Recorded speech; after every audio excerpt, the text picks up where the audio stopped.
Marcelo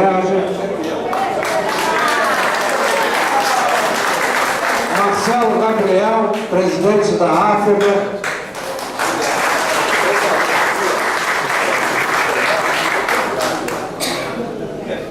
Antônio Leite, representante da Federação dos Bancários.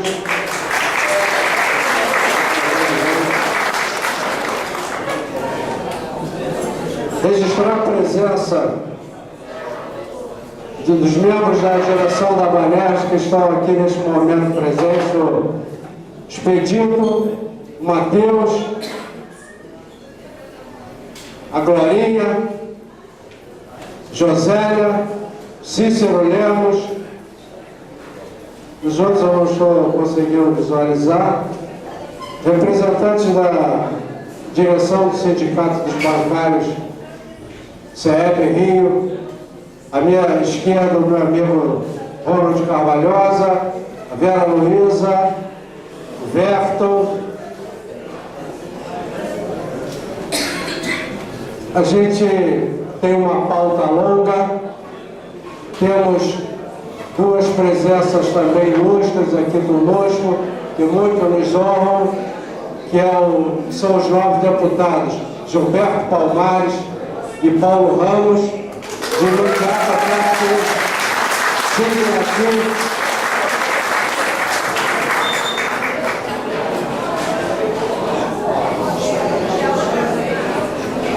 São Gilberto foi tirar foto com o bancário. Gilberto foi. Questão de ordem.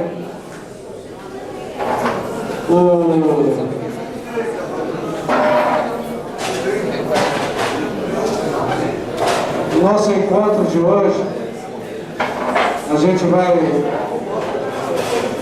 fazer uma prestação de contas sobre o andamento da nossa luta em relação ao projeto de lei 3.213-10. O Ronald vai trazer também os informes sobre as ações em andamento, CAMPEC e todas as outras, cartinha da Previr e Previdência. E aproveito também para convidar para sentar aqui conosco a minha amiga Deise Rego, acabou de chegar, uma salva de palmas.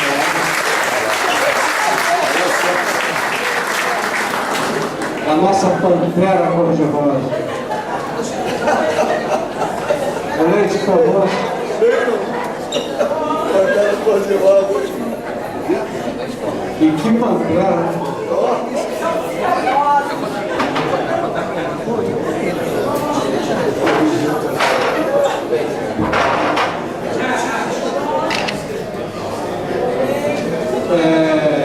Enquanto a gente aguarda o Gilberto, eu queria aproveitar o momento para dizer que a Banerj tem o maior orgulho e a maior satisfação de receber a todos vocês, colegas do Banerj, aqui neste encontro, nosso nono encontro. E é sempre bom ressaltar a importância de nós permanecermos unidos em torno dos nossos princípios, porque a nossa luta não terminou com a liquidação do Banerj e não vai terminar nunca, porque a gente sabe que os nossos dirigentes do Executivo do Estado do Rio de Janeiro parece que se habituaram a maltratar o Banerj e tudo que ele representa. Talvez seja pelo significado que a nossa categoria representa, porque convenhamos que depois de 17 anos continuarmos mobilizados, unidos e disciplinados em busca dos nossos direitos, isso é uma coisa que incomoda aos maus políticos, aos maus dirigentes. Então, eu quero que, numa falta de modéstia merecida, que a gente dê uma salva de palmas para todos os varejeiros que estão aqui presentes.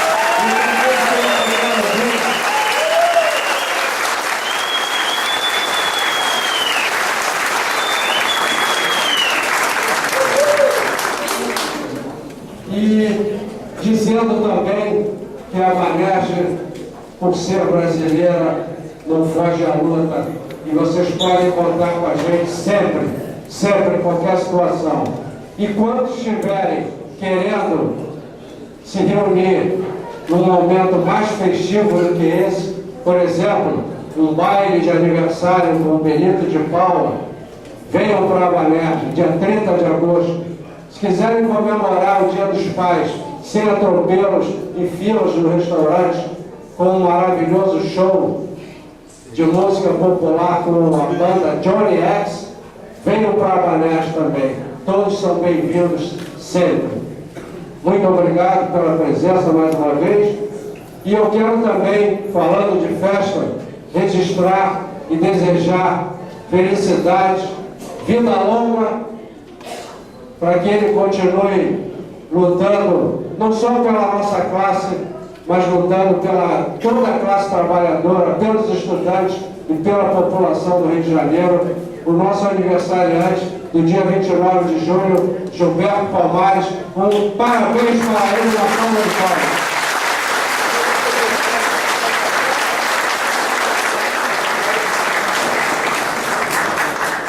E em função desse aniversário, que vai ser comemorado hoje, a gente vai de imediato passar a palavra para o Gilberto, para ele trazer a sua saudação, os seus informes, e por favor, desculpe a expressão, uma merecida porrada do nosso governador em exercício, Luiz Fernando Pezão, se possível.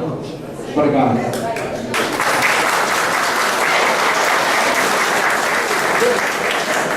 Queria, antes de mais nada, dar bom dia, saudar todos os companheiros e companheiras aqui presentes, saudar toda a mesa aqui, a figura do nosso companheiro Germínio, presidente da Banerj, saudar os companheiros aqui na figura, além da mesa, do plenário, da nossa companheira Vera Luiz. Tivemos a alegria também de estar aqui mais uma vez nesse encontro, ao lado aqui do deputado Paulo Ramos. Eu falei com ele ainda há pouco, eu te alcancei porque agora também sou sexagenário. Ele falou, não, mas eu já vou tomar a sua frente de novo daqui a pouco. Mas é uma alegria também estar ao lado desse companheiro que sem nenhuma rasgação de seda é um dos parlamentares, seja aqui na Assembleia Legislativa, seja lá no Congresso como Constituinte, que tem estado ao lado de todas as entidades trabalhadoras, de todos os demais parlamentares que lutam para defender as causas nacionais e as questões relacionadas aos trabalhadores. É, inclusive, atualmente, o presidente da Comissão de Trabalho da Alerj. Eu fiz questão de vir, como vim em outros encontros, entendeu, ao convite dos companheiros, mas das outras vezes eu fiquei bastante tempo. Desculpa que eu vou sair daqui a pouco, porque nós estamos organizando um evento lá no Rio de Janeiro, lá na quadra da União de Tijuca. Todo mundo aí está convidado, quem puder aparecer, porque 60 anos você não faz todo dia, né? Eu fiz dia 29 de julho, mas hoje é que nós vamos fazer uma comemoração. Mas, de novo repetir, que eu já falei várias vezes, a gente tem identificação com a luta dos antigos banerjianos, dos seus familiares, por uma série de fatores. Não apenas porque a gente não chora sobre leite derramado, mas continua achando que foi um enorme erro, né? Foi um atentado à população do Rio de Janeiro, à privatização do Banerj, desarmou o Estado, o poder público aqui no Rio de Janeiro, de um instrumento extremamente importante para o desenvolvimento da economia do Rio de Janeiro, mas também com identidade. Eu sempre falo, eu sou originário de uma categoria, que é a categoria dos trabalhadores de Embratel, de telecomunicações, que sofreu um processo mais ou menos parecido, né? Porque na mesma época em que nacionalmente se privatizava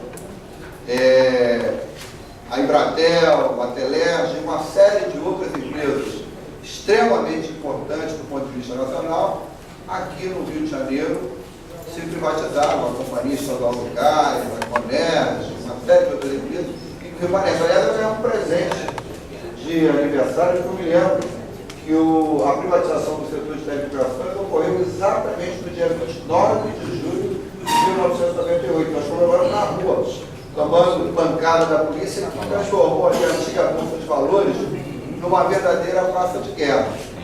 E a gente sabe, né, que aquilo, além dos efeitos danosos para o país, trouxe efeitos danosos principalmente para os trabalhadores. Aliás, ninguém fala, o Estado do Rio de Janeiro foi um dos estados mais agredido com a política de privatização da década de 90, que eu acho que, tirando Brasília, por ser capital do país, tem lá um contingente grande de servidores públicos, eu ouso dizer que um outro estado da federação tinha um percentual tão grande da sua classe trabalhadora dentro das chamadas empresas estatais e empresas públicas, como o Rio de Janeiro. Aqui eram sediadas uma série de empresas públicas. Mas, além disso, trouxe sequelas muito fortes aos trabalhadores das empresas. Eu ainda hoje participo de uma série de reuniões de antigos trabalhadores da Teler, de antigos trabalhadores da Embratel, que alguns, felizmente não todos, tiveram a sua vida inteiramente desorganizada, né? Alguns se reagruparam, se recolocaram, se reorganizaram a sua vida, mas tem uma parcela, mesmo pequena, que desorganizou inteiramente a sua vida com o processo de privatização, da forma como se deu o processo de privatização na área de telecomunicações e outras áreas. Então, além de cidadão antigo do Rio de Janeiro, né, enxergar o dano que foi a privatização do Vanessa, a gente tem a identidade, que são várias categorias das empresas estatais federais e do Estado que sofreram com o processo de privatização. E eu acho que vale a luta, porque eu acho que, por mais que a gente tenha sofrido uma série de revés, eu acho que algumas coisas têm que se manter a luta e tentar reverter. E eu sempre digo que vir a reunião aqui das entidades representativas dos antigos trabalhadores da Vanessa é importante para nós com relação ao Vanessa, mas é importante como alento para outras categorias que sofreram situação parecida e que precisam, de alguma forma, continuar lutando. Para resumir, nós temos um projeto de lei que as pessoas todas já conhecem, né? Não nasceu da minha cabeça o projeto, isso ser justo. O projeto nasceu das entidades que estão aqui na mesa, nasceu dos trabalhadores, que já está tramitando na Assembleia Legislativa há em torno de 4 anos, não me falha a memória, o projeto foi dado a entrada em 2010, e ele busca corrigir uma das injustiças, um dos problemas que foi gerado com a privatização da Vanessa, que é as pessoas, de alguma forma, submetidas ao constrangimento, porque na realidade eu costumo dizer sempre, em todas as reuniões que a gente realizou até agora, as pessoas falam que a pessoa teve a opção.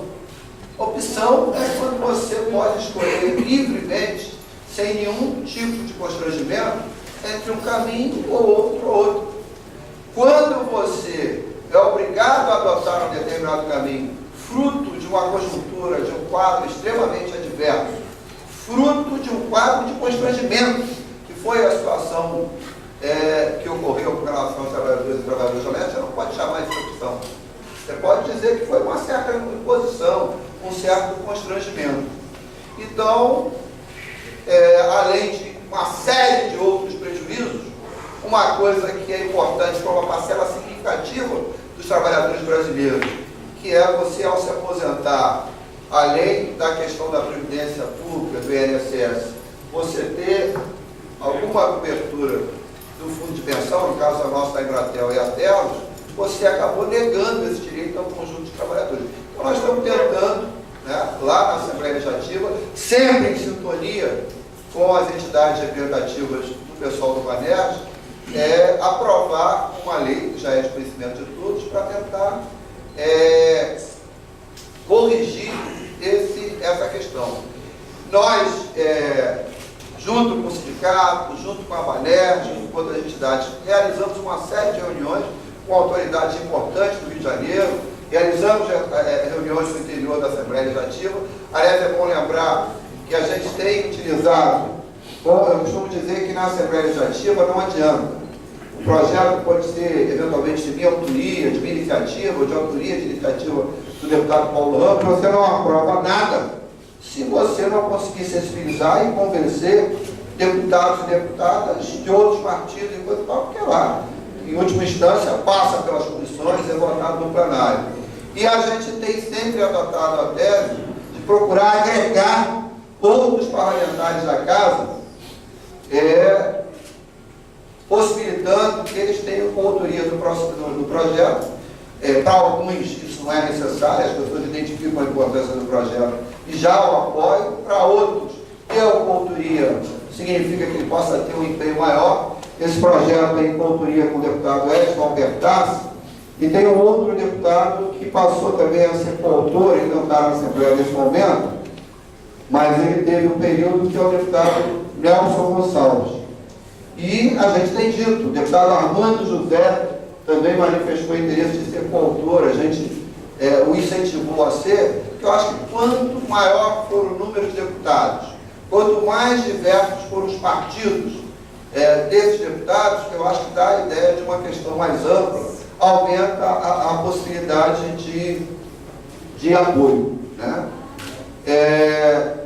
Nós temos adotado uma estratégia, a gente sempre conversa com o sindicato e com a Banerj. Eu sei que é uma agonia você ter 4 anos e o projeto não ter sido ainda aprovado. Mas nós podíamos ter forçado a barra, o deputado Paulo Ramos, que conhece bem o funcionamento da Casa, e já ter levado o projeto ao plenário. O problema é que nenhum de nós quer simplesmente levar o projeto ao plenário.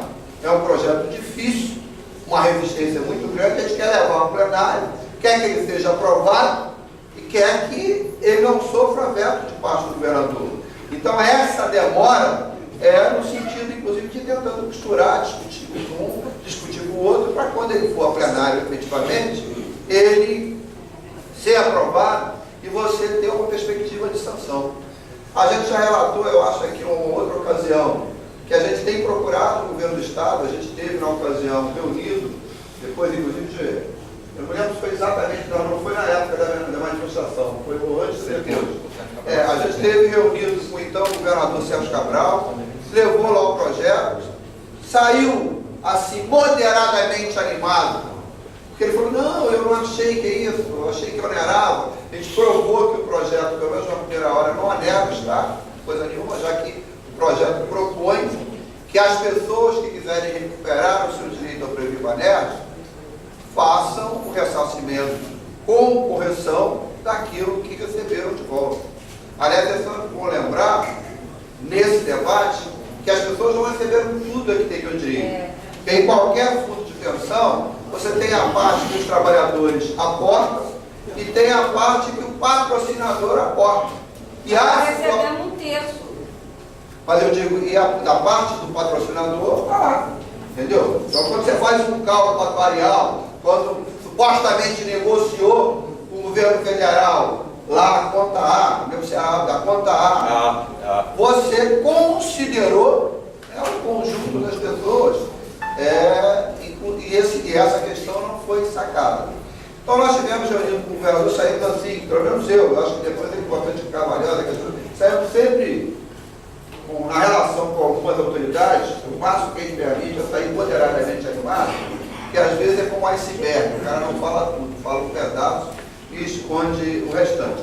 Mas ele próprio falou, não, foi boa a conversa porque eu não sabia que tinha secretariamento, que não onera o Estado de forma imediata e tal, e tal, e tal. E aí, por sugestão dele próprio, a gente foi procurar uma outra pessoa, né? Ele disse, não, é bom ver se não tem óbito jurídico. Então a gente esteve lá reunido com a procuradora-chefe do Estado, que é a doutora Lúcia Leia.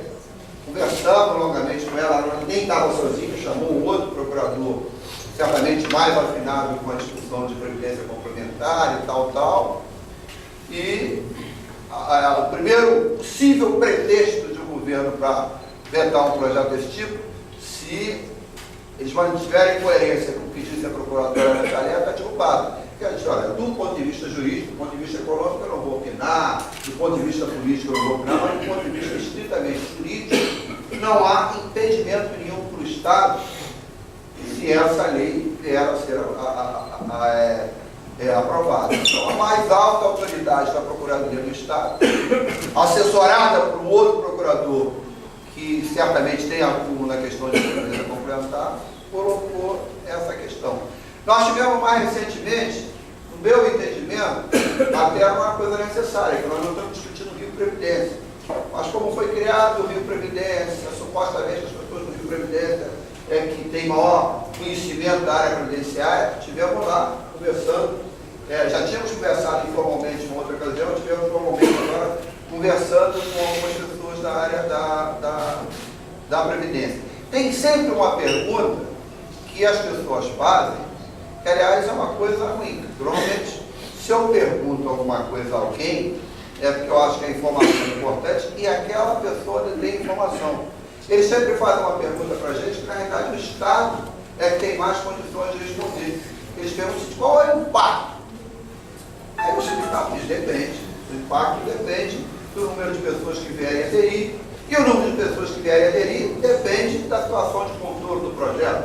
Se você diz o seguinte, que mal depois do projeto for aprovado, disser que o cara tem que devolver de uma vez só, pode ser que a adesão seja de um porte. Se tiver uma discussão com algum período de carência e com parcelamento, a adesão vai ser maior. Agora, independente disso, quem tem acesso com muito mais facilidade aos dados do conjunto de pessoas que estaria nessa situação é o próprio Estado.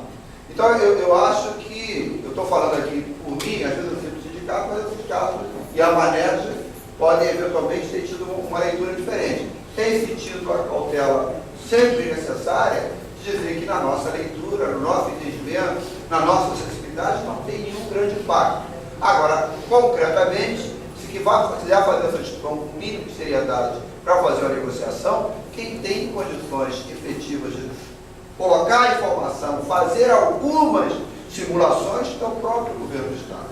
Então, não raras vezes, a gente tem ensaiado a ideia de uma figura importante do governo do Estado, que chama-se Dr. Sérgio Rui, que é o secretário de Planejamento e Gestão. A gente já conversou algumas vezes, mateou essa conversa com ele, faz aquele vai não vai, que é muito típico de quem ocupa a função dele.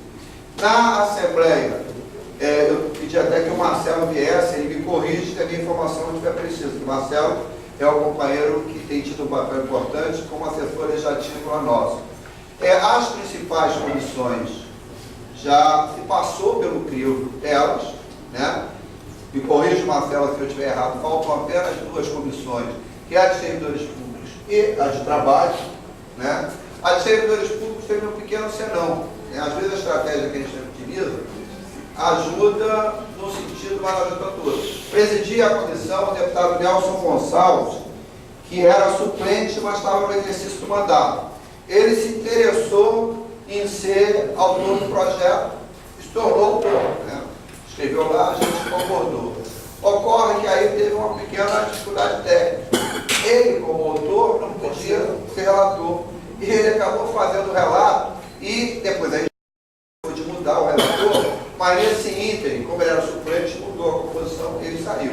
Então está tendo a conversa para que a comissão de servidores públicos dê o parecer. A comissão de trabalho, eu vou me abster de falar, porque está aqui o presidente da comissão de trabalho, é um inimigo histórico dos trabalhadores, ele vai poder falar aqui a posição dele sobre o projeto. Mas eu, sinceramente, acho que, a rigor, a dinâmica da Assembleia permitiria você cobrar que o processo fosse plenário e que as comissões dessem parecer em plenário, que já estourou todos os tempos. Mas a gente quer que todos os pareceres sejam favoráveis. Pode parecer que isso não tenha muita relevância, mas tem alguma relevância. Quer trabalhar para que todos os pareceres sejam favoráveis? E repito, não adianta botar para o plenário e de repente correr o risco do projeto não ser aprovado. Pode ser aprovado, o cara só espera passar os 15 pedir ajuda e veta, né? Então a gente está trabalhando o tempo nessa direção. Eu continuo acreditando, repetindo a mesma fala que falei desde a primeira hora, achando que não é um projeto fácil, simples de ser aprovado, mas continuo achando, primeiro, que a causa é justa, que, além da causa ser justa, há argumentações concretas sobre a viabilidade de implementação do projeto. Então, mesmo achando difícil, continuo acreditando que a persistência na luta tem possibilidade de a ser aprovado. Eu acho a estratégia de condução do projeto, a gente tem sempre encaminhado junto com a Banerj, junto com o sindicato, né? Esse período agora teve Copa do Mundo, teve recesso, praticamente nada se discutiu na LERJ. Essa semana que vem volta a ter o funcionamento normal do plenário, mas nós vamos ter 60 dias de eleição, em que, objetivamente, é um período eleitoral, a frequência em plenário, a frequência das comissões costumam cair. Né? Depois tem a eleição em outubro, você mantém o funcionamento a dezembro, mas já com uma nova realidade. Tem deputado que vai ser reeleito, tem deputado que não vai ser reeleito. Então, esse dado a gente vai ter que considerar logo após a eleição. Um deputado não reeleito, de qualquer maneira, ele continua deputado até o 1 de janeiro, mas não sei se a predisposição dele permanece a mesma. Então, a gente vai ter que avaliar. Agora, eu acho que a cada momento tem um tipo de trabalho, um tipo de abordagem, um tipo de mobilização que deve ser feito. Eu apoio o candidato para governador, que é o candidato Lindbergh. O deputado, meu companheiro Paulo Ramos, tem lá também um candidato a governador. Então eu acho, mas mesmo assim eu acho que todos os candidatos a governador, sem exceção, devem ser instados a se pronunciar a respeito do projeto.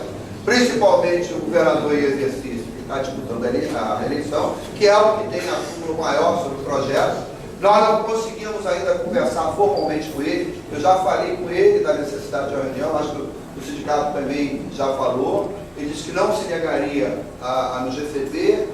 Eu não gosto muito de formar impressão numa conversa rápida de corredor. Né? A abordagem assim, muito rápida, não me pareceu que a resposta dele tenha sido positiva. Mas é a mesma coisa, eu não sei se ele está suficientemente informado sobre o projeto, sobre as implicações políticas. Nossa coisa é bom discutir numa reunião formal. Ele havia afirmado que, mesmo sendo período eleitoral, se foi considerado que era fundamental conversar com ele, que ele agendaria. Acho que é uma coisa que a gente deve insistir em fazer. Mas acho que todos os outros candidatos a governador, independente de ser ou não ser o candidato de preferência de cada um de nós na mesa do plenário, devem ser instados a se pronunciar a respeito. Eu não vou usar aqui dizer o nome, mas eu acho que também os deputados que estão todos disputando a eleição, é importante que todos conheçam o projeto, né? Está lá tramitando há 4 anos e tal. Nós já falamos em plenário várias vezes sobre o projeto, é importante que conheçam, principalmente parlamentares que têm uma liderança nesse processo. Eu não vou usar aqui citar nome, mas tem figuras disputando a eleição que às vezes são figuras-chave no esquema de apoio ao seu candidato a governador. Então é bom perguntar a opinião, porque a sensibilidade das pessoas é maior, né? Aqui tem eleitores, concorda? Tem trabalhadores que são eleitores, tem trabalhadores cuja família é eleitor, tem trabalhadores de diversos municípios que têm alguma influência no seu município, tem relação com outras pessoas. Então, toda pessoa que disputa a eleição sabe que cada pessoa tem direito a voto, mas sabe que categorias e setores organizados têm uma repercussão muito maior do que o seu próprio voto, porque podem se pronunciar publicamente, podem falar publicamente, podem elogiar e podem criticar, né? Pode dizer que concordam. Então eu acho que tem, na minha leitura, nos próximos 2 meses, eu acho que o trabalho é menos de plenário, eu não acredito que vai ter muito debate em plenário, não é sobre esse projeto, não, sobre qualquer outro projeto, embora não signifique que também lá a gente deva falar, mas eu acho que deve existir uma estratégia de abordagem todas as candidaturas, né?